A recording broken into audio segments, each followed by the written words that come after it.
Come on, ride it, ride it! Who's driving the bus?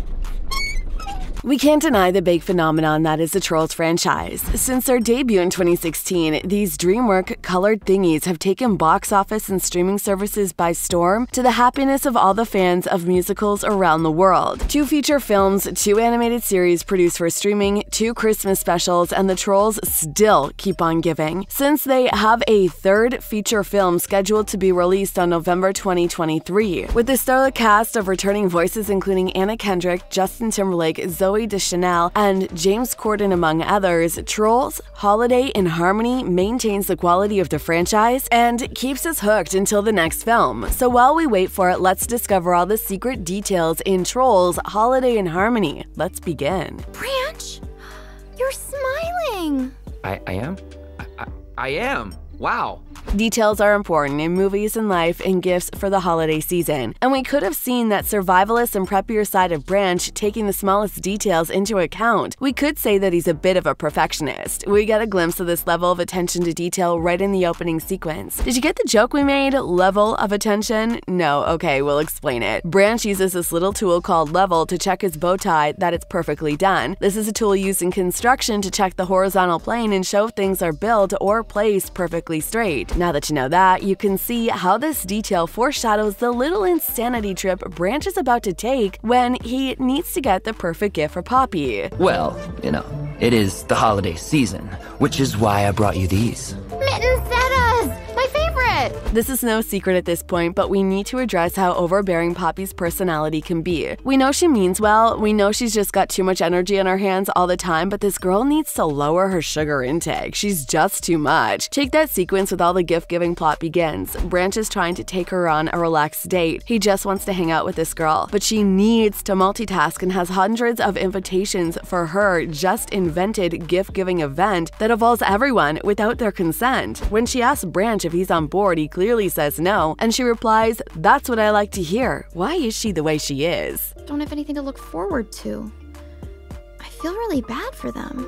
Things got ugly in the previous Troll feature films when we learned about the rest of the Troll tribes and how divided they were. Queen Barb's efforts to unite them under a rock were more like a dictatorial disaster and didn't translate in real union or cooperation between the tribes. But after Poppy and Branch's intervention, we can totally say they saved the Trolls and created a Troll world as united as can be. We see that all kinds of Trolls from all the tribes that were previously in conflict were invited to Poppy's event. All tribes are welcome, everyone's invited, even Queen Barb. Poppy, are you sure this is a good idea? Absolutely, this is what I do. I take care of my friends. When Poppy finishes delivering all the invitations for her event, we get the not-so-surprising surprise of Poppy and Branch being set to give gifts to each other. But we just don't buy it. Seriously, what are the odds? Are you telling us that it happened organically? That from those hundreds and hundreds of invitations with the names of random people from all the tribes, they just got each other's name? Suspicious. If we were in Branch's place, we would just give her a song as a gift. But knowing Poppy as we know her by this point, we just can't stop thinking this is some kind of setup she thought of. Some kind of twisted way to test Branch. Because you know, she's a bit loca. She calls herself the gift master, the giftinator, full of giftspiration, and in the end, she's the one that can't comply with her own rules. Tisk, tisk, tisk.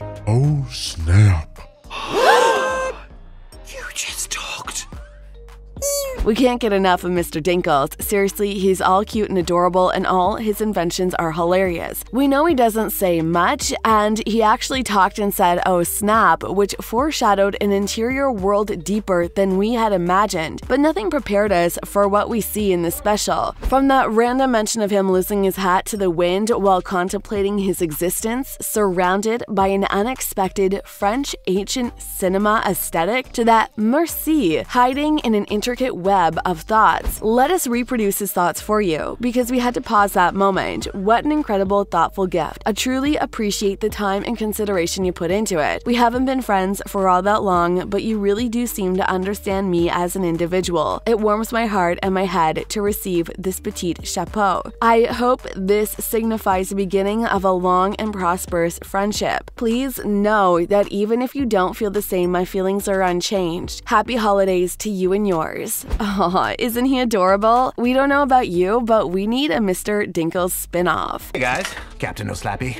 Queen Poppy. Cloud Guy. This character does trip, both literally and figuratively. Tiny Diamonds search for a word that rhymes with the diamond in a fantastic subplot that takes us everywhere in and out, and there's so much to unravel here. It all starts with a visit to the Rhinoceros, that weird dictionary animal thing that shows us how words aren't always the answer when he goes to see Wind Breeze, who is obviously some kind of shaman who induces him a substance given mystical existence.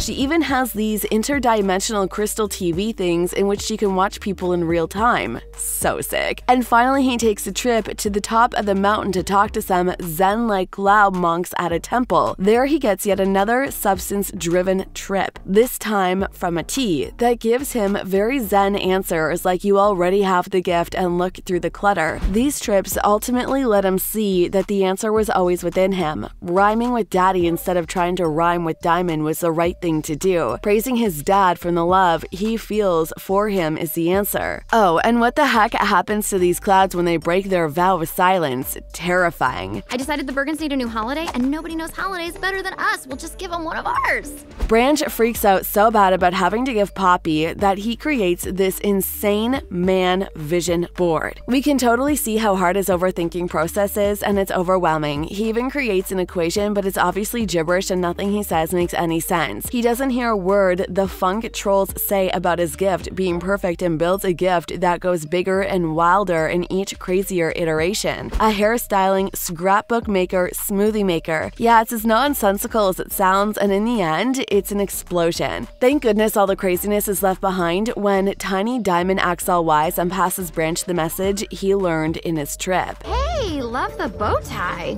Well, you know, it is the holiday season. We just need to mention this. What happens when Branch's machine explodes and rips through the sky as if he was a part of the Truman Show? An alien troll appears and he has the shape and form of a classical troll toy and doesn't even look animated but all lifelike. Even Branch looks like that in this scene. What are we seeing here? Did they just pull a Lego movie on us? Are they showing us an upper level of reality where someone sees the trolls as toys? What are the implications of this, and why does this alien guy know about the plot? Seriously, we better stop thinking about this. You guys, I don't feel so good.